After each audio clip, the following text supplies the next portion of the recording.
इसका ये आंसर सही हो जाएगा। ठीक है, चलिए नेक्स्ट क्वेश्चन को देखते हैं। The ratio of static friction to dynamic friction is always greater than 1 होता है। ग्रेटर देन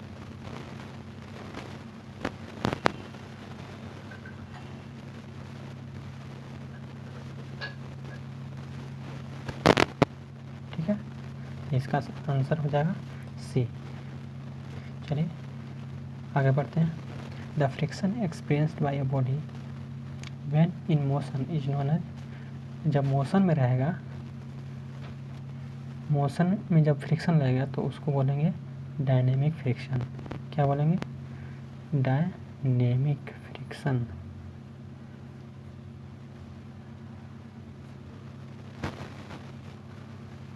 ठीक है, तो इसका आंसर हो जाएगा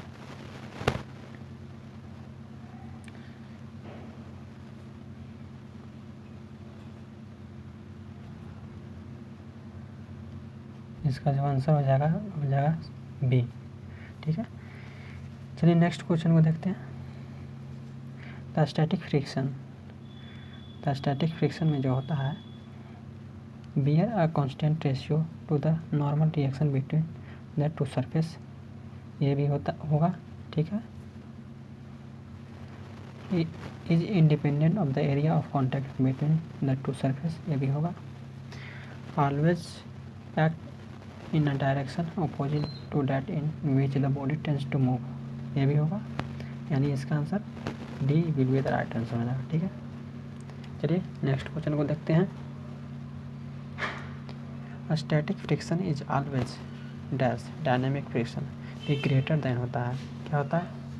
ग्रेटर देन, यानी C will be the right answer हो जाएगा। चलिए नेक्स्ट क्वेश्चन को देखते हैं।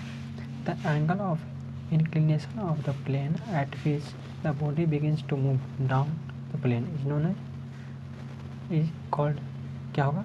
एंगल ऑफ फ्रिक्शन होगा, यानी ये विल बी द, इसका आंसर ये हो जाएगा। सही है, चलिए नेक्स्ट क्वेश्चन को देखते हैं।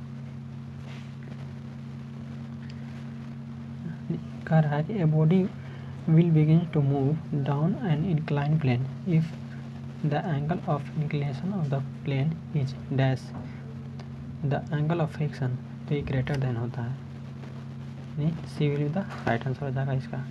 चलिए देखिए नेक्स्ट क्वेश्चन को। इसमें है कि a body of weight W is required to move up on rough inclined plane, rough inclined plane है। ठीक है, which angle of inclination with the horizontal is alpha, ठीक है, alpha. The effort applied parallel to the plane is given by, इसका जो होता है P बराबर W साइन अल्फा प्लस हो जाता है म्यू कोस अल्फा। ठीक है, ये होता है, तो इसका आंसर हो जाएगा C will be the right answer हो जाएगा। चलिए नेक्स्ट क्वेश्चन को देखते हैं। Coefficient of friction depends upon, coefficient of friction जो डिपेंड्स करता है नेचर ऑफ सरफेस ओनली, यानी B will be the right answer हो जाएगा। ठीक है, B will be the right answer. चलिए नेक्स्ट क्वेश्चन को देखते हैं। देखिए यहाँ पर है कि the forces required to move the body of the plane, पिछले बार हम पढ़े थे उसमें डाउन द प्लेन के बारे में पढ़े थे। ठीक है, इसमें थोड़ा सा चेंजेस किया गया है क्वेश्चन में। Of the plane will be minimum if it makes an angle with the inclined plane dash the angle of friction, जो होता है दोनों इक्वल होता है, ठीक है, इक्वल होता है, इसका A will be the right answer हो जाएगा। चलिए इसी में और देखते हैं क्वेश्चन। दूसरा है a ladder is resting on a smooth ground and leaning against a rough vertical wall, the force of friction will act, D होगा upward at its upper end, यानी D will be the right answer हो जाएगा इसका। इसी में देखिए next question है a ladder is resting on a rough ground and leaning against a smooth vertical wall.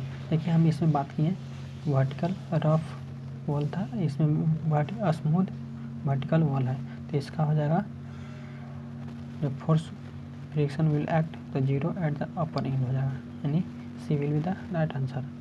Next question को देखते हैं। A screw jack the effort required to lift the load is given by. ये देखिए friends, ये बहुत ज़्यादा important question है। ये ऐसे हर एक एग्जाम में पूछा जाता है, खास करके इसमें तो जो coast guard Indian coast guard है उसमें ऐसा क्वेश्चन पूछ ही लिया जाता है। देखिए ये जो होता है स्क्रू जैक का effort required to lift the body load is given by, तो पी इज इक्वल टू जो होता है वो होता है W10, ठीक है, अल्फा प्लस 5 हो जाएगा, ठीक है, ये होता है। चलिए नेक्स्ट क्वेश्चन को देखते हैं।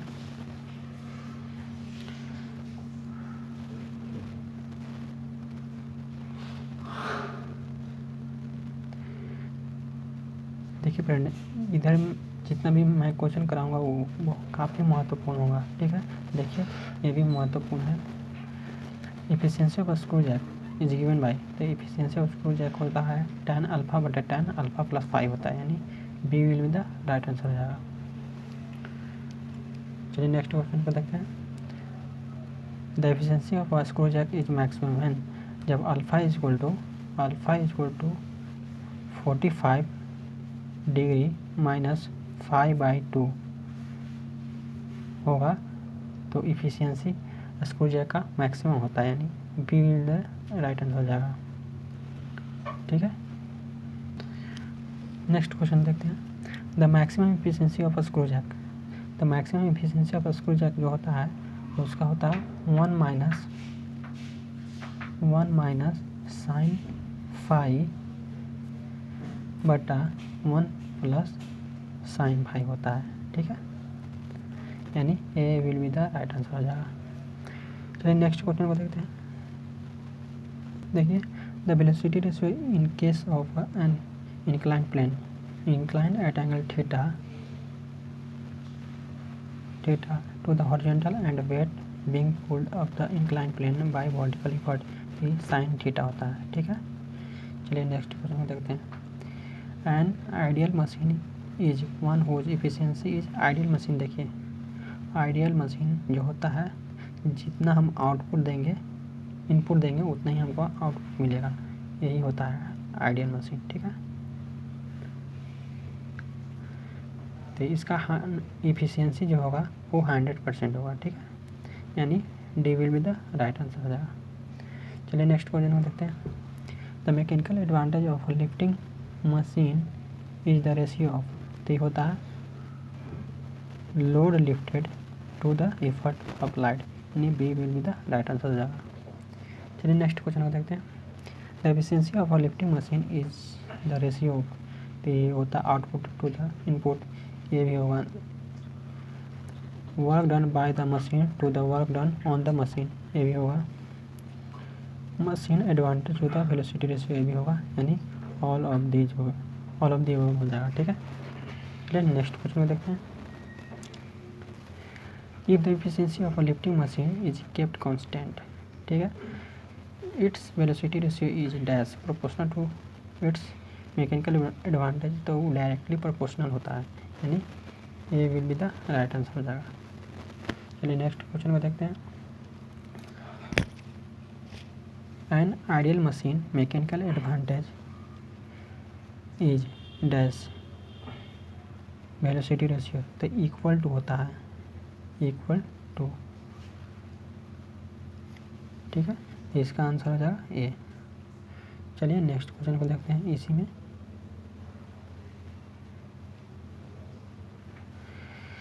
एन एक्चुअल मशीन, एक आइडियल मशीन होता है, एक एक्चुअल मशीन होता है। तो आइडियल मशीन में तो हम बता दिए कि एडवांटेज जो होता है मैकेनिकल एडवांटेज वो वेलोसिटी रेशियो के बराबर होता है, लेकिन in actual machine mechanical advantage is less than velocity ratio होता है, ठीक है, तो इसका B will be the right answer हो जाएगा, ठीक है। चलिए नेक्स्ट क्वेश्चन को देखते हैं। A machine having an efficiency less than 50% is known as, तो ये हो जाएगा इसका नॉन रिवर्सिबल मशीन। अगर लेस देन रहेगा, लेस देन 50%, ठीक है, तो ये नॉन रिवर्सिबल होता है, नॉन रिवर्सिबल मशीन होता है, ठीक है। अगर ग्रेटर देन बोलेगा, ग्रेटर देन, ठीक है,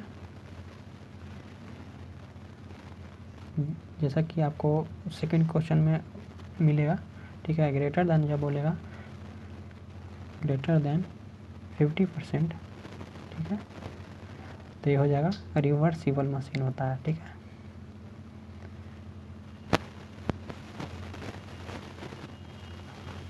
आपको समझ में आ गया हो, इसका answer B will be the right answer हो जाएगा। चलिए नेक्स्ट क्वेश्चन में देखते हैं। देखिए मैं रिवर्सिबल और रिवर्सिबल का कॉन्सेप्ट बता दिए थे, तो ये देखिए सेकंड क्वेश्चन वही है, machine having an efficiency greater than 50% is known as, reversible machine हो जाएगा, ठीक है। चलिए नेक्स्ट क्वेश्चन को देखते हैं। A non reversible machine is also called a self locking machine. जो नॉन रिवर्सिबल मशीन होता है उसको सेल्फ लॉकिंग मशीन भी बोलते हैं, ठीक है। दूसरा नाम यही है, सेल्फ लॉकिंग मशीन, ठीक है। ये अगर इससे सहमत हैं हम, ठीक है। चलिए नेक्स्ट क्वेश्चन को देखते हैं। A non reversible machine is also called self locking machine. वही सेम क्वेश्चन आ गया है, इसका आंसर हो जाएगा, इसका आंसर वही हो जाएगा, ये आंसर हो जाएगा सही, ठीक है। चलिए नेक्स्ट क्वेश्चन को देखते हैं। For a self locking machine the efficiency must be, तो सेल्फ लॉकिंग को क्या बोलते हैं, non reversible machine. Non reversible machine का एफिशिएंसी कितना था, लेस देन 50%, यानी इसका B will be the right answer हो जाएगा। चलिए देखते हैं नेक्स्ट क्वेश्चन को। For a self locking machine the efficiency must be less than, वही सेम क्वेश्चन आ गया है, ठीक है, तो इसका बी हो जाएगा। देखिए लॉ ऑफ मशीन इज, जो लॉ ऑफ मशीन जो होता है वो पी बराबर डब्लू एम, डब्लू या डब्लू एम बोलो, दोनों सेम है, ठीक है, ये होता है, ठीक है। ये इसको आप अच्छे से याद कर लीजिएगा, ठीक है, भी आया है। चलिए नेक्स्ट क्वेश्चन को देखते हैं। The maximum mechanical advantage of lifting machine is, तो मैक्सिमम मैकेनिकल एडवांटेज होता है ऑफ लिफ्टिंग मशीन, वो होता है 1/m होता है, ठीक है, 1/m, यानी देखिए यहाँ पर C will be the right answer हो जाएगा। चलिए नेक्स्ट क्वेश्चन में देखते हैं। The maximum efficiency of lifting machine is, तो ये हो जाएगा 1/m इंटू वेलोसिटी रेशियो, ठीक है, यानी इसका D will be the right answer हो जाएगा। चलिए नेक्स्ट क्वेश्चन को देखते हैं। The velocity ratio for the first system of pulley is, तो फर्स्ट सिस्टम ऑफ पुली के लिए होता है 2n, ठीक है, यानी C will the right answer हो जाएगा। यहाँ पर आप कंफर्म कर लीजिएगा, फर्स्ट सेकेंड और थर्ड सिस्टम ऑफ पुली से एक क्वेश्चन पक्का आएगा आपको, ठीक है। चलिए नेक्स्ट क्वेश्चन को देखते हैं। The velocity ratio for the third system of pulley is, ये होता है 2n-1, 2n-1 होता है, ठीक है, यानी D will be the right answer हो जाएगा। अगर आप इस सेशन का पीडीएफ चाहते हैं तो मुझे कमेंट कर सकते हैं, मैं आपको पीडीएफ प्रोवाइड कर देंगे, ठीक है। चलिए नेक्स्ट क्वेश्चन में देखते हैं। The velocity ratio of a differential pulley block with D, capital D and small D as the diameter of larger and smaller pulley is, तो होता है 2D कैपिटल डी में upon capital D minus small D, यानी आपको C will be the right answer हो जाएगा। चलिए next question को देखते हैं।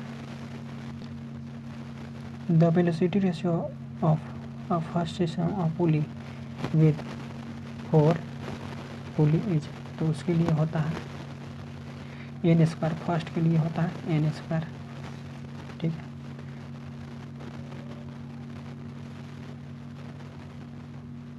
एन स्क्वायर होता है, तो जब 4 का स्क्वायर कीजिएगा, ठीक है, ये 16 हो जाएगा, ठीक है।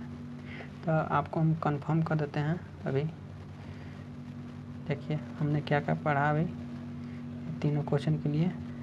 देखिए फर्स्ट में हमने पढ़ा थर्ड पुली के लिए 2 के पावर माइनस n, सेकेंड के लिए पढ़ा 2 के पावर n, ठीक है।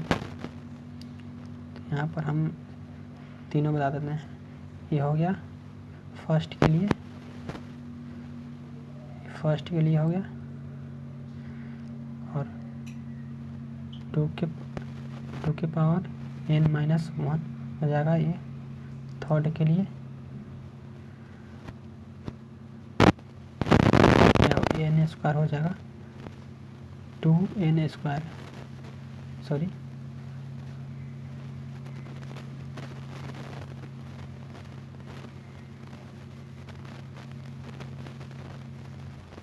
सेकेंड के लिए हो जाएगा 2 के पावर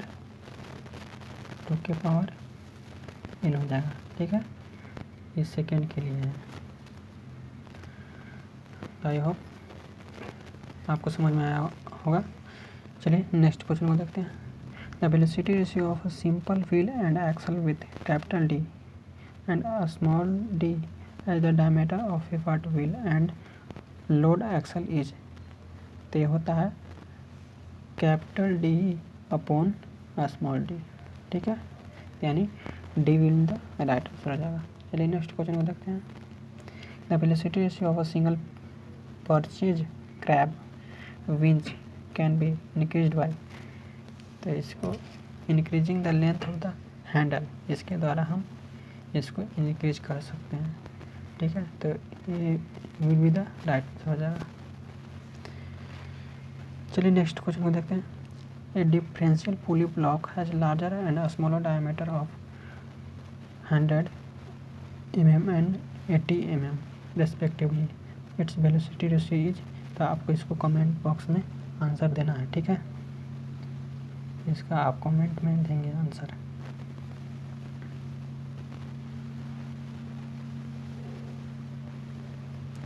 चलिए नेक्स्ट क्वेश्चन को देखते हैं।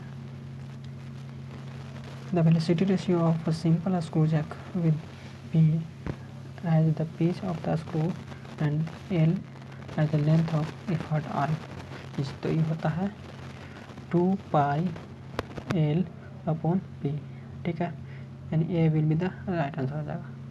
चलिए नेक्स्ट क्वेश्चन में देखते हैं। A frame structure is perfect if the number of member is R dash 2j minus 3 where j is the number of joint, तो इक्वल होता है।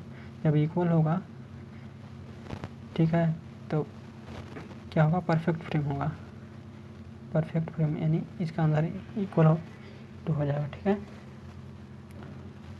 चलिए इसी में देखते हैं अगला question. A frame structure is imperfect, इसमें परफेक्ट बुलाता है, इसमें इम्परफेक्ट है, ठीक है। If the number of members are, तो ये इधर होगा लेस देन और ग्रेटर देन 2j माइनस 3 के, ठीक है, यानी D will be the right answer हो जाएगा इसका। चलिए देखिए अगला क्वेश्चन को। यह frame structure as shown in figure, यहाँ फ्रेम स्ट्रक्चर दिखाया गया वो कैसा है, परफेक्ट फ्रेम है या डिफिशिएंट फ्रेम है या रिडंडेंट फ्रेम है या नॉन ऑफ द अबव है, ये परफेक्ट फ्रेम है, ठीक है, परफेक्ट फ्रेम, यानी A will be the right answer हो जाएगा, ठीक है। फिर नेक्स्ट क्वेश्चन को देखते हैं। Which of the following is scalar quantity, the scalar quantity इसमें स्पीड हो जाएगा, ठीक है, B will be the right answer. चलिए नेक्स्ट क्वेश्चन को देखते हैं। The rate of change of displacement of body is called, तो ये वेलोसिटी होता है, ठीक है, ये will be the right answer हो जाएगा इसका। उसी में देखिए अगला question, which of the following are the vector quantities. तो लीनियर डिस्प्लेसमेंट भी होता है, लीनियर वेलोसिटी और लीनियर एक्सेलरेशन, यानी डिस्प्लेसमेंट भी है तो वेलोसिटी है भी तो एक्सेलरेशन है, तो इस तीनों हो जाएगा, यानी ऑल ऑफ दिस हो जाएगा। ठीक है, चलिए नेक्स्ट क्वेश्चन में देखते हैं। If the gravitational acceleration at any place is doubled then the weight of the of a body will be, तो ये 2g हो जाएगा। ठीक है, 2g यानी D will be the right answer.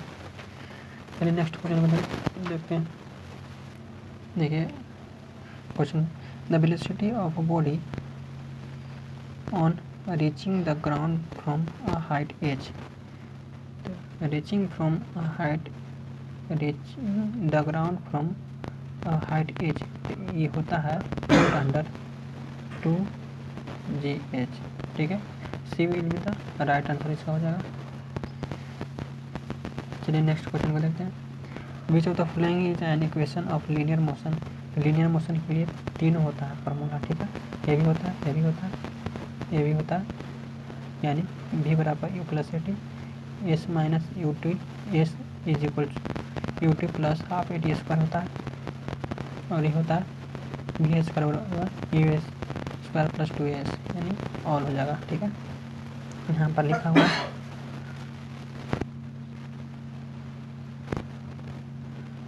चलिए नेक्स्ट क्वेश्चन को देखते हैं।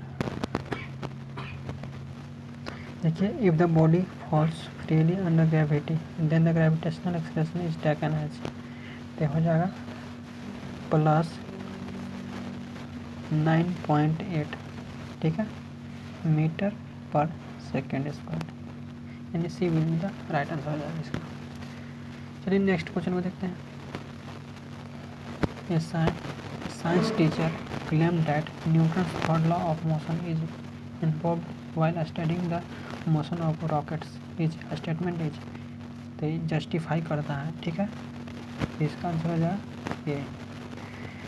देखिए उसी में अगला question, D'Alembert principle basically depends upon Newton second law of motion. D'Alembert principle जो होता है वो किस पर डिपेंड करता है, वो अपन सेकेंड लॉ पर depend, second law of motion पर डिपेंड करता है या नहीं करता है, इसका ये करेक्ट आंसर हो जाएगा। ठीक है, चलिए नेक्स्ट क्वेश्चन को देखते हैं।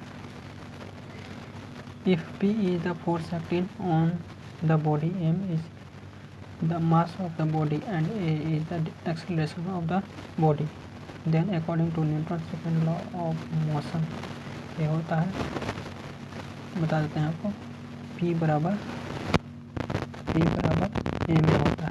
ठीक है, जब P A में को इधर लाएंगे तो P माइनस A में हो जाएगा इज इक्वल टू 0, यानी A will be the right answer हो जाएगा। ठीक है, चलिए नेक्स्ट क्वेश्चन को देखते हैं।